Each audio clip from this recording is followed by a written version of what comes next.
কালী মায়ের জয়, জয় সোনা মায়ের জয়। আচ্ছা, পৃথিবীর সব থেকে বদমাস মেয়ে কিন্তু আমি, ঠিক আছে? পৃথিবীর সব থেকে বদমাস মেয়ে কিন্তু আমি সবসময় বলি, কারণ মায়ের আমি খুব দুষ্টু মেয়ে, মায়ের খুব চঞ্চল। আমি জানি না মা কেমন করে আমার কাছে এলো। এবার ধরো তাই বলি, সবসময় বলি যে মা কেমন করে আমার কাছে এসছে, আমি সেটা নিজেও জানি না। আমি প্রচণ্ড বদমাস আর প্রচণ্ড চঞ্চল। আমি আমি এক জায়গায় কোনো সময় স্থিরভাবে বসি না। আর আমি বারবার বলছি, আমাদের বাড়িতে যদি কেউ আসেন, যদি ভাত সেবা করতে বসেন, আমাদের কিন্তু হাঁড়ি ফাঁড়ি সব কিন্তু ফুটো ফাটা পাবেন, বুঝেছি কথা। কারণ আমি যেন রেগে যাই, সব বাসন ছুটে ছুটে সব ফেলে থালা বাটি সব তারপর তোলা এর গোটা বাসন আমার বরটা জানে। যাই হোক, সেরকম আমি মহাদেব পেয়েছি, কারণ আমি জানি মা তো সব বোঝেন যে আমার মেয়ে তো খুব চঞ্চল, তাই জন্য ঠিক সেরকম মতো স্বামীও দিয়েছে শান্তশিষ্ট। কারণ আমি রেগে গেলে ও জানে, চুপচাপ থাকে। যাই হোক, ভালো থাকবেন, সুস্থ থাকবেন। তবে আমি চাই এরকম করেই দুষ্টুমি করে আর এরকম করেই আমি গোটা জগতের কাছে আমি আজকে মন জয় করতে পেরেছি, কারণ এই দুষ্টুমির মধ্যে আমার সবসময় থাকুক সরলতা।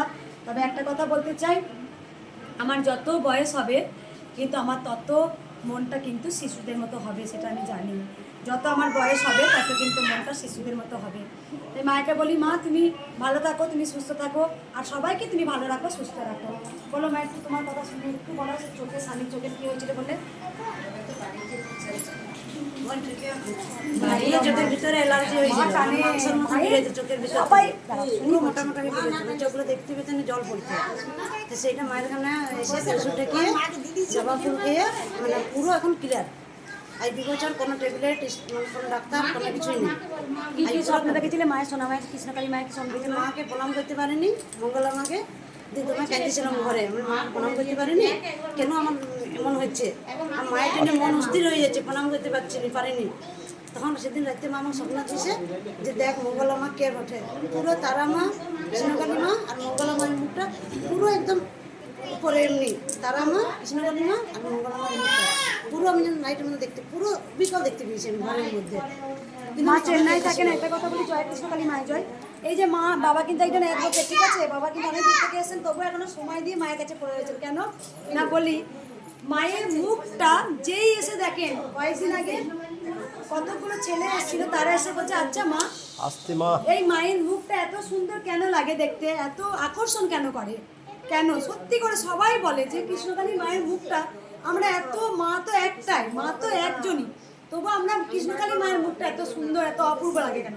মা কিন্তু একটাই, সে দক্ষিণেশ্বরের মা বলুন, কালীঘাটের মা বলুন, আদ্যাপীঠের মা বলুন, মা বোয়াইচন্ডে বলুন, মা যেখানেই মা বলুন, মা কিন্তু একটাই। মা কামাখ্যা মা গিয়েছিলাম, আমি যেমন গিয়েছিলাম, মা কিন্তু একটাই। আমি বারবার, মা জগৎজননী, মা ব্রহ্মময়ী, মা কৃপাময়ী, মা দয়াময়ী, মা করুণাময়ী।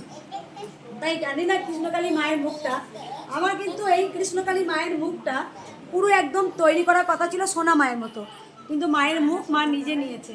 আর যখন মা প্রথম আসে বাড়িতে, তখন যেই মায়ের মুখটা খুলছি, মায়ের মুখটা যেন কেমন বিভৎস একটা রূপ ছিল, প্রথম ভিডিও দেখে মা।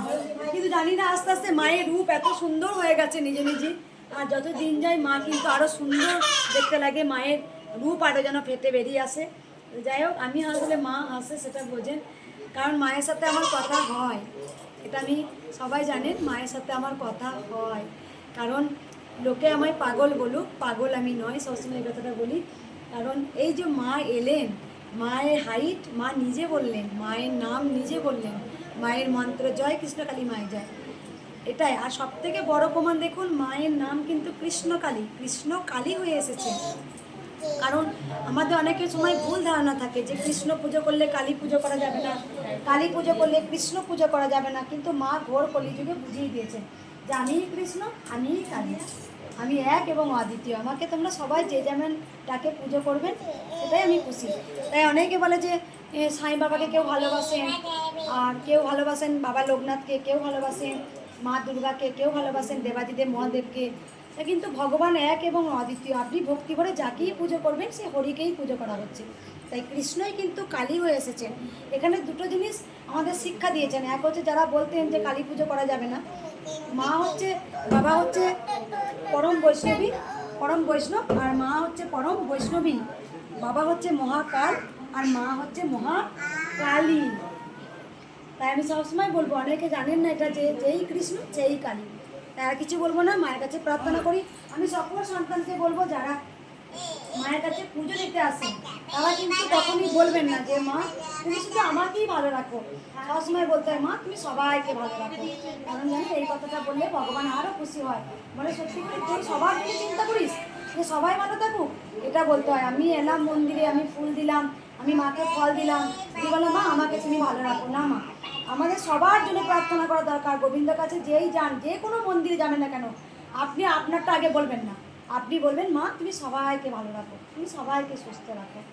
আর জানেন অনেকে বলে তো যে মায়ের চরণ থেকেই ফুল দিন, যার ভক্তি থাকে। অনেক ভক্ত ওখানে যখন ওখানে যখন হ্যাচারি থাকতো না, অনেক জনা ফুল ডালা থেকে পড়ে গিয়ে মাটিতে পড়ে থাকতো, অনেক ভক্ত দেখতাম যে সেই ফুলই কিন্তু কুড়িয়ে ভক্তি করে নিয়ে যেতে হবে। কারণ ভক্তিতেই মুক্তি, ভক্তি যতটা আছে মুক্তি ততটা হবেই হবে। রাধে রাধে, রাধে রাধে।